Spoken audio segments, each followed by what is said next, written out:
She also looks pretty good. But that's what we do with our lives. I'm going to be sharing with you today, in case you didn't know, Josh has been on sabbatical for a few months.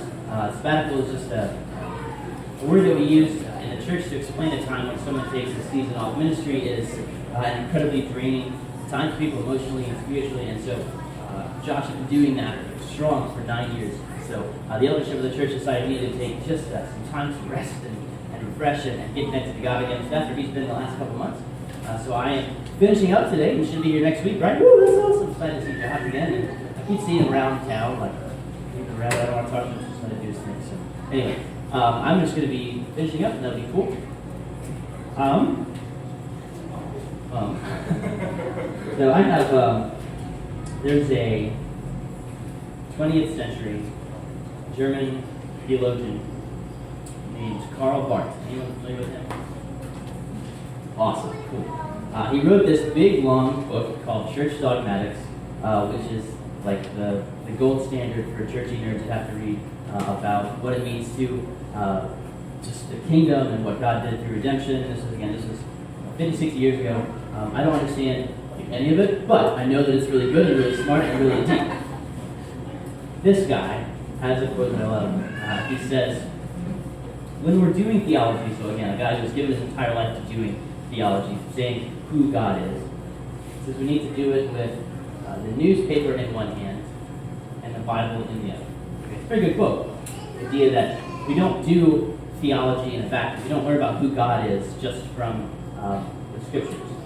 We also need to look through this lens of culture. What he says that I really like is, when we do that, when we look at who God is through the lens of the newspaper and through scriptures, we use the scriptures to interpret the newspaper. It's not that everything in culture tells us how the world goes. We look at the scriptures to interpret what is happening when we look at our newspaper. That's what I'm going to do today.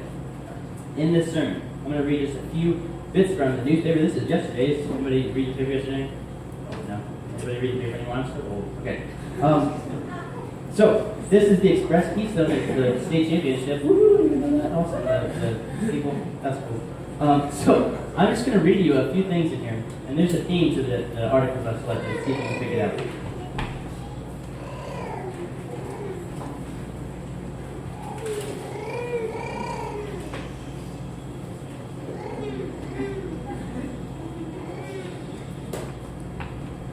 Enbick, Dorothy M. Enbick, 88, formerly of Loganton, died July 31st, 2018. Funeral, 11 a.m. today, Loganton Wesleyan Church, Loganton. Syke, Timothy L. Syke, 59, of Avis, died July 29th, 2018. Funeral service, 11 a.m. today. Dean K. Wetzler, funeral home, 320 Main Street, Mill Hall. Friends will be received.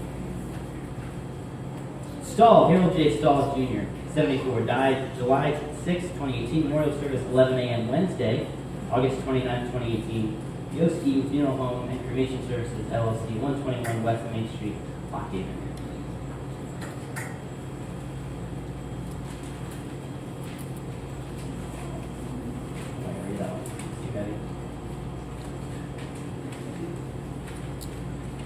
It says, federal judge on Friday said the Trump administration was solely responsible for reuniting hundreds of children who remained separated from their parents after being split at the U.S.-Mexico border, puncturing a government plan that put onus on the American Civil Liberty Union. The reality is that for every parent that is not located, there will be a permanent orphan child, and that is 100% the responsibility of the administration, U.S. District Judge Dana Sadroff said. A deadly Northern California wildfire burned so hot and dry, with windy conditions, that it birthed a record-breaking tornado of flame, officials said Friday. Fires were named. The Redding fire has grown to 206 square miles and has destroyed 1,060 homes and many other structures. 2 firefighters and 4 other people have been killed since the blaze, which ignited July 23rd. Secretary of State Mike Pompeo says that while there's still a ways to go, the United States remains confident in North Korea's commitment to denuclearize. The other one I didn't want to read because there are children in here is about a young African-American man who held up a sword in Los Angeles, and it talks about how the captor tried to protect him so he didn't kill other people. This young man is 28 years old and took 4 lives after taking the life of his own grandmother.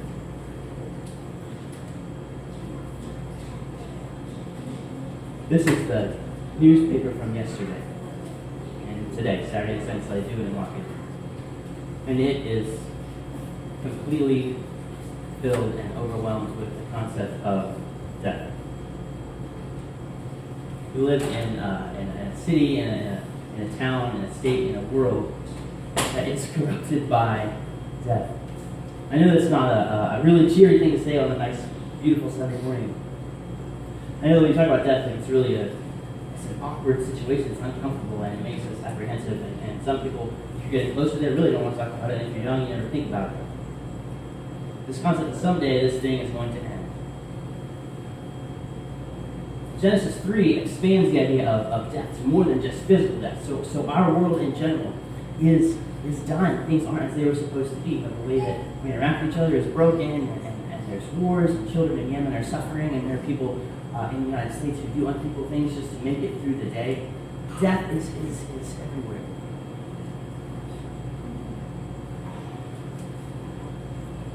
When I think of the concept of death, the thing that comes to my mind is my wife was a missionary in Thailand for a couple of years. And I remember one time going there to visit, actually, to ask her on our first date, which was cool. But I went to there, and I remember what she was doing was anti-human trafficking. So women that had been sold into the sex slavery, she would help them get out and get home and recover. And I remember being there in this young couple's home with my girlfriend at the time, holding her as she wept. Just couldn't hold it in. Just because the way the world is so dead, and it seems like it's winning. Death blows out candles in our world and makes us wonder if there really is a light. Fortunately, we are Christians, and this is not the end of our story. So today, all I want to do is remind you why our story is more than death. Sound good? Awesome. Let's pray.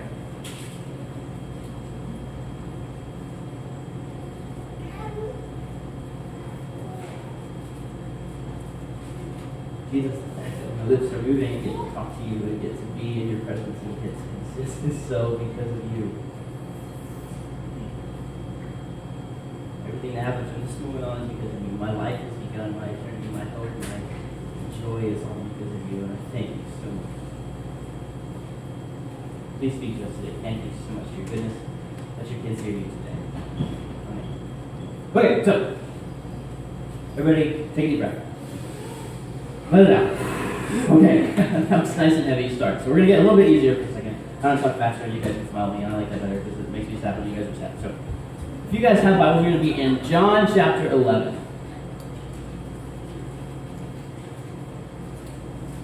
So we're going to do an interactive thing.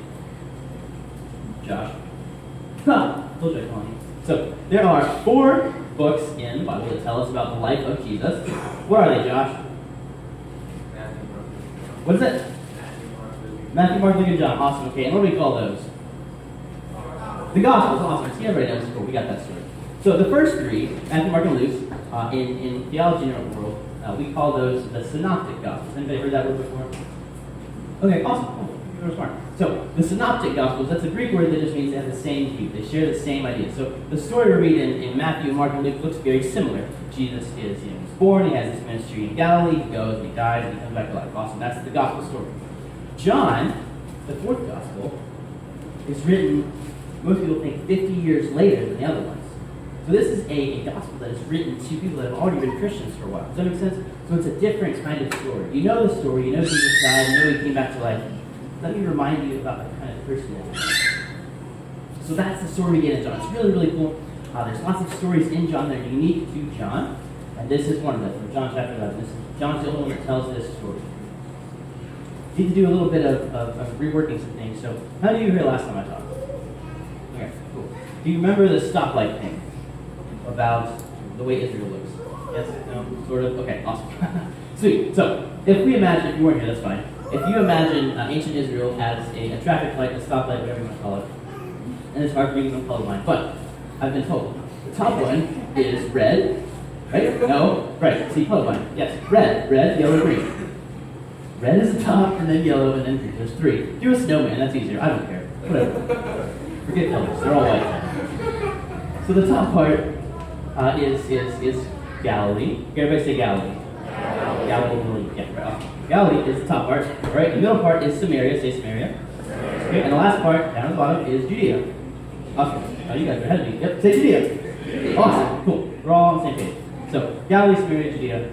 I told you what there last time. Judea is like the central hub, the awesome place where there's cities and stuff like that. Jerusalem is in Judea. That's the capital city. It's still there. And then we have at the top we have Galilee, which is kind of a more redneck version of Israel. And then Samaria is people don't like. You know who it is.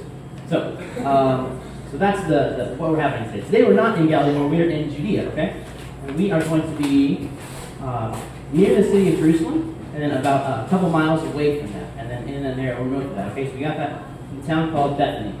Okay, this is just about a mile and a half away from Jerusalem on the east. So Jerusalem's over here, Bethany's over here, a mile and a half. It's not that far to walk. One end to walk in the other. That's how far it is. Okay, you got it. You got that picture in your mind?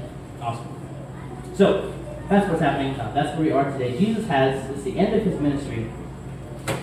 The next time he goes to Jerusalem, it will be to have his triumphal entry and be crucified and rise again in the story. He has just left Jerusalem because they almost stoned him. He was preaching, he was sharing about who he was, opening up God's kingdom, really coming down on religious people. And they pick up rocks to stone him, and he says, all right, we need to leave. It's not my time yet. Let's go. And he takes his disciples away. And at this point in this story, Jesus is hiding. It's funny to think of the Son of God as hiding, but that's what's happening. He's escaped the place where they're trying to kill him, and he goes up to this place northeast of where Jerusalem is, and he is hiding. That's where this story starts. So you guys with me, we're in John chapter 11, starting with verse 1.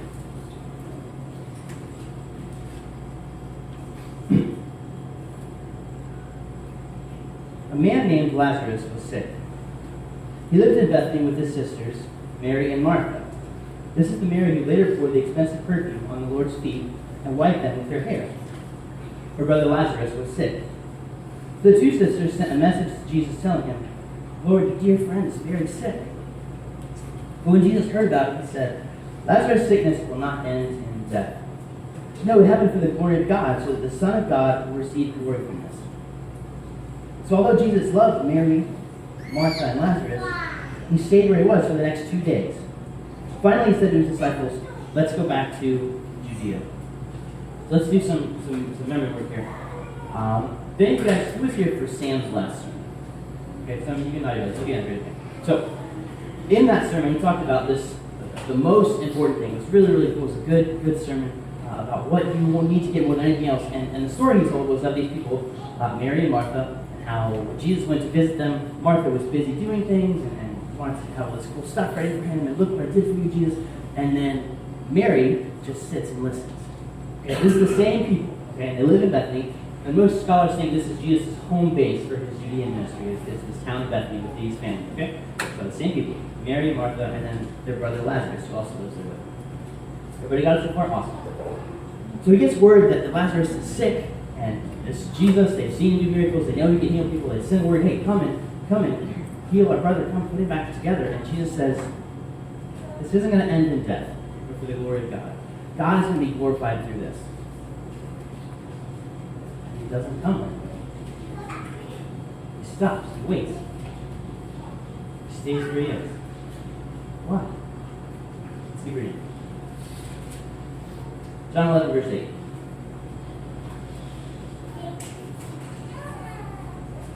So Jesus has decided, I'm going to go, I'm going to wait first. He says, but his disciples objected. Rabbi, they said, only a few days ago the people in Judea were trying to stone you. Are you going there again? Jesus replied, there are 12 hours of daylight every day. During the day people can walk safely. They can see because they have the light of this world. But at night there is danger of stumbling because they have no light. Then he said, our friend Lazarus has fallen asleep, but now I will go and wake him up. The disciples said, Lord, if he's sleeping, he will soon get better. They thought Jesus meant Lazarus was simply sleeping, but Jesus meant Lazarus had died. Side note, I just love how honest John is all the time. So, he told them plainly, Lazarus is dead, and for your sakes, I'm glad I wasn't there, for now you'll really believe. Come, let's go see him. Thomas, nicknamed the twin, said to his fellow disciples, let's go too, and die with Jesus. So, some of you read that sarcastically. I think Thomas is being honest here. It's like, you know what, we're going back to, like, the worst place that we can go right now because they hate us.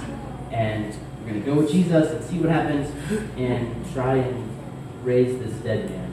So this is just a weird story. Like Jesus says, all right, I know Lazarus is dead. Now let's go and see him, and then in this place that's awful, and they're probably going to kill us, but it's okay, because I know what I'm doing. Those disciples are like, whatever. You got it, man. This is weird. I don't know what's happening. We're going to follow you wherever, even if it means death, and trust you, so let's just go and do it. So they say, let's go, and Jesus is going to be with this family that's grieving and has just lost their brother. Verse 17. When Jesus arrived at Bethany, he was told that Lazarus had already been in his grave for 4 days. 4 days. Bethany was only a few miles down the road from Jerusalem, and many of the people had come to console Martha and Mary in their loss. When Martha got word that Jesus was coming, she went to meet him, but Mary stayed in the house. Martha said to Jesus, Lord, if you'd only been here, my brother would not have died. But even now I know that God will give you whatever you ask. Jesus told her, your brother will rise again. Yes, Martha said, he will rise and everyone else rises the last day. Jesus told her, I am the resurrection and the life. Anyone who believes in me will live even after death. Everyone who lives in me and believes in me will never, ever die. Do you believe this, Martha? Yes, Lord, she told him, I've always believed you, the Messiah, the Son of God, who has come into the world from God. Then she returned to Mary. She called Mary aside from mourners and told her, the teacher is here and wants to see you. So Mary immediately went to see him. Jesus had stayed outside the village, the place where Martha met him. The people who were at the house consoling Mary saw her leave so hastily, they assumed she was going to Lazarus' grave to weep. So they followed her there. When Mary arrived and saw Jesus, she fell at his feet and said, Lord, if you had been here, my brother would not have died. I need to just take a point and pull it out of this, because this is crucial to understanding the story. So Jesus goes back to this town of Bethany and finds out that Lazarus has been dead for 4 days. He's gone. He's been locked away in a tomb. They're not going to open it again. He is completely ready to be just forgotten about. So he goes and he's approaching the village, doesn't go inside, doesn't know who to trust at this point. There could be some people from Jerusalem that want to cause him harm, and so he's staying outside the village right now. Martha comes out to him, which I think is really cool. And she comes up to him and she says, Lord, if you'd been here, you wouldn't have died. Why did you wait? You knew where you were and you could have made it. Why did you wait and do this? Jesus looks at me and says, your brother's going to rise again. Now catch this, because this is not crucial to the message, but I think it's really neat. Martha, a woman in this time, says, I know that he will rise again at the resurrection in the end. Okay? Now that doesn't sound like a lot to us. But first of all, that's a new teaching for anybody in this time. And second of all, Martha is saying it. Okay? Which means Jesus is so open to teaching people that have never heard and aren't expected to learn. So in our culture, like everybody, when we get to learn things, that's really cool, but this is so different. So Martha, who was the one who was working and doing all this stuff, finally gets to go and experience Jesus. And she has changed from the one that was working really hard to the one that just wants to sit at his feet. So get that. You always hear Martha as like, oh, she was just wanting to work all the time. She did get it eventually. You can just get that. But Jesus challenges her and he says, yes, I know that at the end, you guys will be resurrected. There will be new life here on this planet. There will be, I'm going to win in the end. But he says, the people that believe in me, they don't experience death. They will never, ever die. The Greek is literally, they will absolutely not ever die. I think this is important because I think what Martha doesn't understand is that Jesus has the ability to raise Lazarus now. Jesus has the ability to give people life now. Martha is so caught up in the idea, okay, someday, Jesus, you're going to fix everything, and I'm excited about that, and that's cool. What are you doing here? Nothing. And he said, what? I can fix you right now. I can bring him back right now. I can bring life now. People that believe in me have life right now. So Martha goes, and she's trying to process all this. She doesn't really understand it yet. Doesn't know that Jesus planned to bring her brother back to life. Mary comes out, and she's weeping, and she's sobbing. The literal translation is just like bawling. In this culture, it was common for lots of mourners to get together, and still in Middle Eastern cultures, they do this. If someone dies, they get together, and they just have a cry fest. Like not just a, oh, we're sad, that's just all these people. Like they are screaming and bawling and just awful. And so Mary comes out still in this mode to Jesus, just wailing and frustrated. And she's just like, Lord, if you had been here, you wouldn't have died. That is a familiar place a lot of us have been in, I think. Why didn't you show up? Why didn't you talk to me? Why didn't you save them? Why didn't you help this be better? Why is a kid sold into slavery? Why is there war in this small country? Why is this bad thing happening? Why did I lose my best friend? Why did they move away? Why are they in a different place now? God, why didn't you show up and fix it now? Why did you wait? What are you doing? When is this going to be better? I can't. I want to believe in you, and I know you're going to fix things one day, but why didn't you show up here? This is the place that we live in all the time. So I want to encourage you with Jesus' response to this today. If you guys had it about it, I'm going to read this. Now I'm going to do this kind of verse by verse because there's so much here that I want you to get, and I don't want to miss it. Verse 33. When Jesus saw her weeping and saw the other people wailing with her, a deep anger welled up within him, and he was deeply troubled. Don't miss that. Jesus is angry. This is a frustration. This is a rage. This is a I'm ticked off. Verse 34. Where have you put him? He asked him. They told him, Lord, come and see. Then, this is the verse of your notes. Then Jesus wept. John 11:35, shortest verse of the Bible. Then Jesus wept. I looked this up because I wanted to figure out what the word was. It's actually the only time this word is used in the New Testament. This word for wept. And it doesn't mean mourning and crying and screaming and suffering and frustration. It's just tears.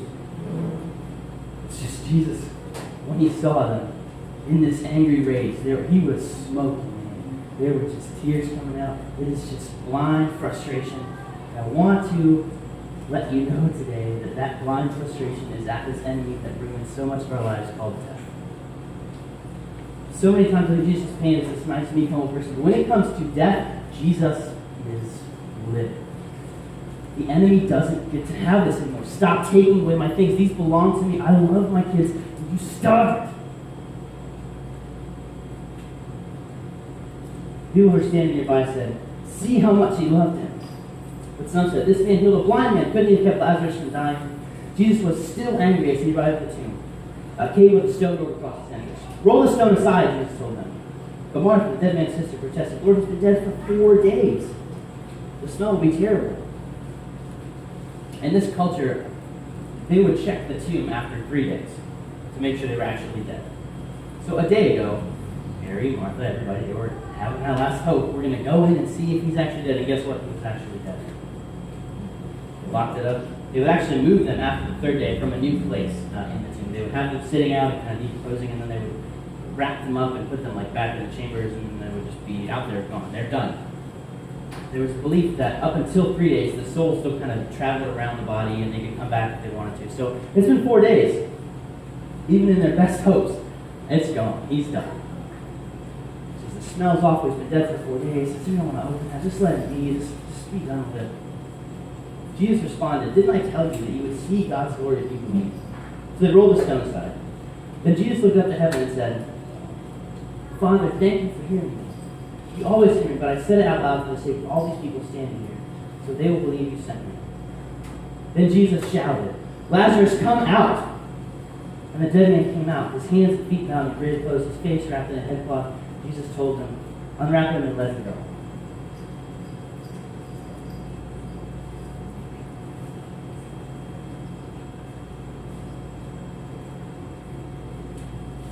I've experienced this chapter before, and I've read it, and I think it's beautiful, and I love the story, I love the connection with Martha, I love how he challenges her and lets her change. But until this time I studied, I really didn't understand the frustration that Jesus had. Until I got to the place where I realized this is a match between the God of heaven and the worst enemy that we face. And it is just guns blazing, just totally fired up and frustrated. And he takes this person who has been completely dead, that death has the best hold on. Jesus, the God of the universe, looks into this cave and he compels this corpse to come back to life. takes nothing, does it? It's so easy. What's the point of this story? What's the moral? What's the thing I'm driving at here? What do I want you to get? This is it. Jesus made Lazarus alive right then. This is a true story. It's written in the Gospel of John. This is a story that was told by someone who was there about this dead person who came back to life. About this person that there was no hope for, and God stepped in and without any effort and all of his frustration brought back to life. Then it's so easy for us, I think, to get into the place where we are looking like Martha to the future, right? We go through bad things. I read these stories. I read about people having funerals and this awful stuff happening at the Mexican border, and people in LA, this young man who's going to go to jail for the rest of his life because he killed people because he has no hope. And we say, well, someday this is going to go away. I'm looking at the clouds, and someday God's going to fix this and be okay. I trust you. It's hard for me, but someday it'll be better. Jesus looks at this place, these things, and he says, no. I want to make it alive right now. I want to make your life come to the full now. I want you to be something now. I have the ability to bring life up right now. Death has no power over me, and I can make something fully alive right now.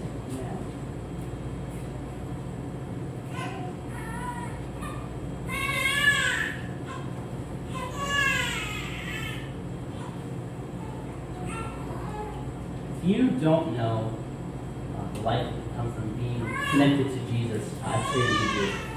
I pray that you know that whatever is happening in life, the bad stuff, the stuff that makes you feel bad and you can't figure out, Jesus has the ability to give you life right now.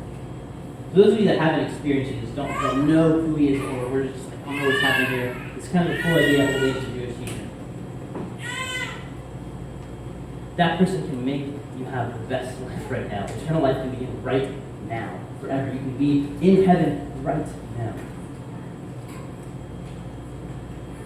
For those of us that have been Christians for a while, and you get frustrated, and I get frustrated, and I understand that my wife's grandparents are dying. They're not dead, but they are dying. I understand what death looks like, and I've experienced it in my own life, and I hate it. Beyond that, I hate that people in Bank of Thailand are sold into sex slavery and are abused and lose their life because they were just trying to make them a little bit better.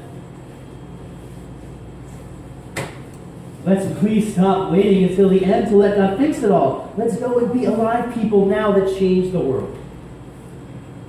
God has called us to be alive now and to bring life to places that are dead now.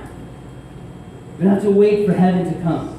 As people that belong to this kingdom, we get to bring heaven forward. God wants to make people alive now. That's my prayer. Stop looking to this someday when it will be nice and God will put stuff to rights. Be people that catch his passion to make Lazarus come alive now. I love this. I love reading Revelation 21 where Jesus says, I will come and I will wipe away every tear from their eyes. They'll be my people. I will be their God. There will be no more death. I love in Corinthians when Jesus says, Paul says, the last enemy to be defeated is death. If we put under his feet, death will be defeated finally.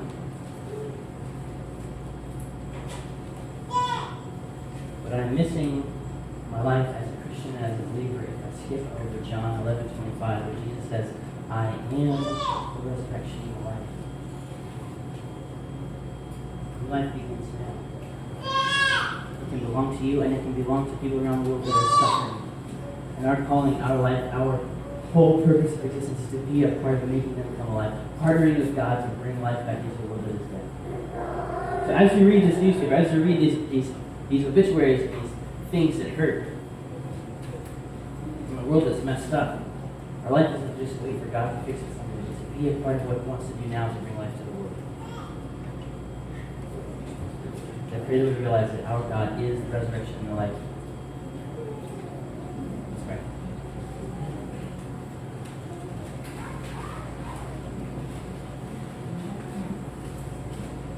Jesus, I pray that you let us experience abundant life I pray that life is so much more than going about our day and trying to do the right things and then waiting for the day to make it all better, but realizing that there's death in this world and that you want to be glorified through it, that you want to call it back to life. Jesus, you are so much better than life. Let us be people